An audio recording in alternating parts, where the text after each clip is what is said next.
Hi, good morning everyone. Myself Dr. Monu. Once again, I am here with a new topic that is regarding to our Valentine Day.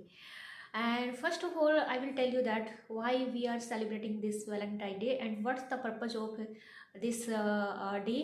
And mostly जो है ये सोचते हैं कि ये दिन जो होता है लवर्स के लिए होता है, वो गिफ्ट को एक्सचेंज करते हैं। तो मैं यहाँ इसकी रियलिटी को बता रही हूँ और this is not for the lovers only. और जो लोग घूम रहे हैं, टेडी बियर ले रहे हैं, फ्लावर्स से इधर उधर, मतलब ये तो एक मैं कह सकती हूँ दैट इज़ द एक्सटर्नल जो type of Valentine day, you can say this one.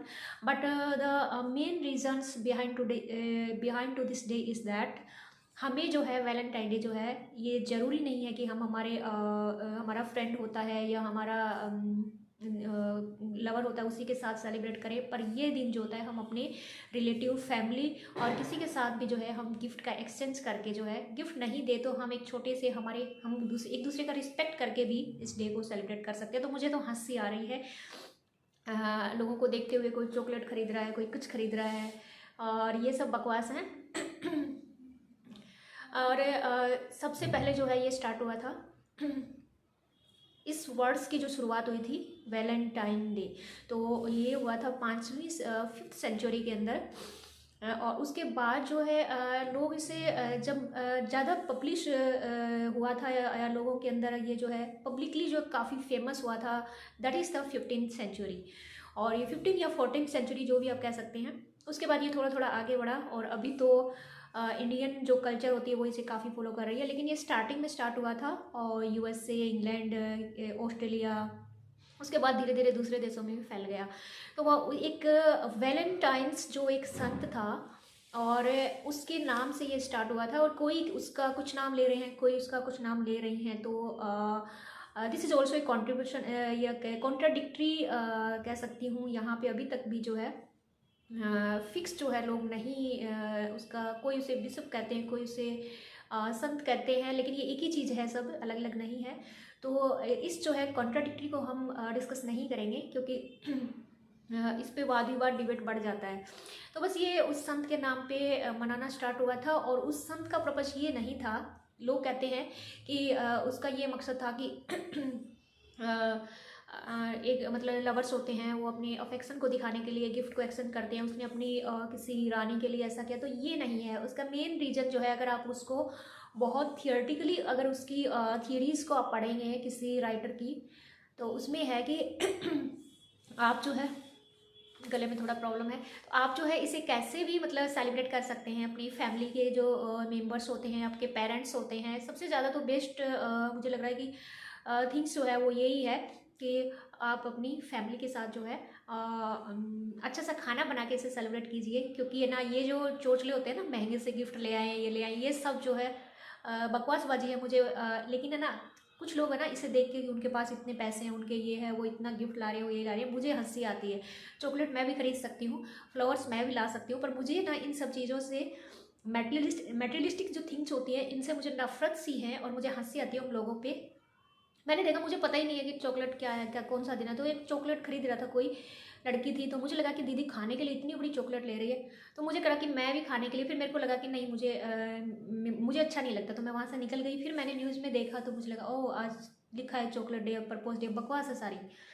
तो अपने घर में जितने भी आप रह रहे हैं, जो भी आपके मेंबर्स हैं, सदस्य हैं, वहाँ आप जो है, जैसे आप होली दिवाली सेलिब्रेट करते हैं, उसी तरह से आप एक उनका रिस्पेक्ट करके, और जिनसे आप गुस्सा है उनसे आप प्यार से बोल के, और अपनी नफ़रत को भुलाकर एक प्रेम भरा वातावरण बनाकर और उस प्रेम भरे वातावरण को मनाना ही जो है, ये जो है एक होली दिवाली की तरह वैलेंटाइन डे मनाना है। तो मुझे ना बस एक छोटा सा मैसेज ये देना था कि जो स्टूडेंट है, यंगर जनरेशन है, वो इधर उधर फालतू का टाइम वेस्ट करने की बजाय, जहाँ अपने रूम में कोई स्टडी कर रहा है, उसके लिए अगर वो हो सकता है कि जैसे मैं भी एक स्टूडेंट, सब कुछ मैंने देखा है, तो एक जैसे हम बाहर नहीं जा सकते, हमें हमारे लिए टाइम बहुत वैल्यूएबल है, तो है ना वो लोग क्या करें, वो बाहर नहीं जाके अपने भगवान के सामने, क्योंकि अपनी किताबों को ही वो जो है, उनसे एक प्रॉमिस कीजिए कि मुझे ना एक 6 मंथ के लिए मुझे 6 मंथ के अंदर अंदर मुझे जो है अपने गोल को अचीव करना है। और भगवान से प्रॉमिस कीजिए कि मैं कभी जो है अपने टारगेट के प्रति, अपने एम के प्रति जो है लापरवाह नहीं होगा। यही प्रॉमिस होते हैं छोटे छोटे, न कि किसी के सामने जाके या किसी को बोलकर टाइम वेस्ट करके और आप उसे इंजॉय मानते हैं, उसको वैलेंटाइन डे मानते हैं।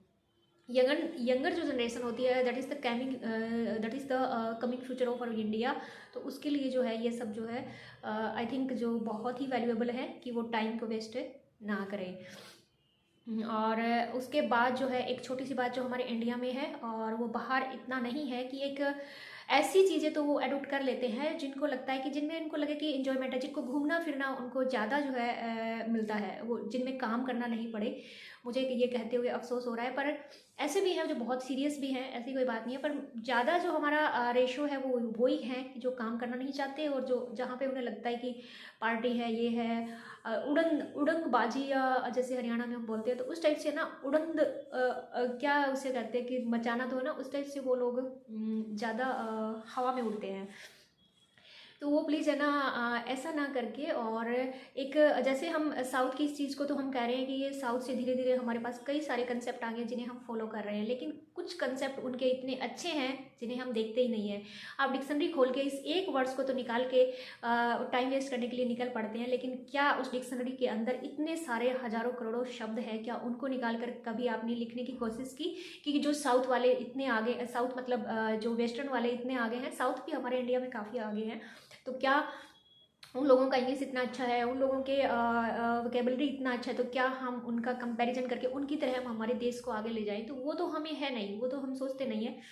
तो इसी तरह से अगर आप हर चीज़ का उनका फॉलो कर रहे हैं, तो ये भी फॉलो कीजिए कि वो कितना आगे, वो कितने घंटे काम करते हैं और हम कितने घंटे जो है टाइम को वेस्ट करते हैं। तो हर चीज़ को अगर आप एडोप्ट कर रहे हो दैट इज़ फाइन, पर मुझे लग रहा है कि जो अनपढ़ है ना, जो बिल्कुल भी मिड के हैं, मिड लेवल के हैं, जो 10-12 पढ़े हुए हैं, वो भी एक फूल ले हुए इस हवा में उड़ रहे हैं, इस हवाबाजी के अंदर। तो that is wrong for each and every one.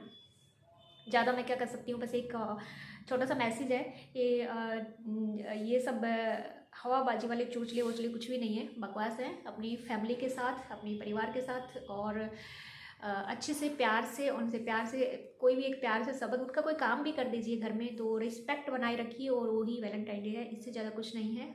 All the best और टेक केयर। वीडियो अच्छा लगे तो लाइक शेयर कमेंट और चैनल को सब्सक्राइब कर देना, नहीं अच्छा लगे तो डिसलाइक कर देना, क्योंकि मैं ये नहीं कह रही कि लाइक ही करना, सब्सक्राइब ही करना, क्योंकि पर बातें जो है मैं स्टिक कहूँगी, रियलिटी कहूँगी, जो मुझे जो देख के हंसी आती है कि यहाँ पे स्टूडेंट है, यहाँ पे ज़्यादा भटक रहे हैं, तो उस तरह के टॉपिक्स को मैं लेके ज़रूर आती हूँ। इसी के साथ जो है हम रीट का जो एग्ज़ाम कैंसिल हो गया है वो हमारे नेक्स्ट वीडियो में हम डिस्कस करेंगे। मेरे पास अभी मैंने नेट पे देखा था, हवा काफ़ी दिनों से चल रही थी, मुझे भी लग रहा था कि कैंसिल होगा, पर जैसे रिजल्ट आउट हुआ, इतना परसेंटेज चला गया, ये सब चला गया। I think this is the wrong point of government कि वो जो है इसको फिक्स टाइम पे क्यों नहीं करती, क्योंकि कैंसिल हो गया है तो स्टूडेंट को इतने दिन लटकाने का क्या मकसद था इसमें कि मेरिट निकाल दिया, इतना परसेंटेज गया, that is not the right thing.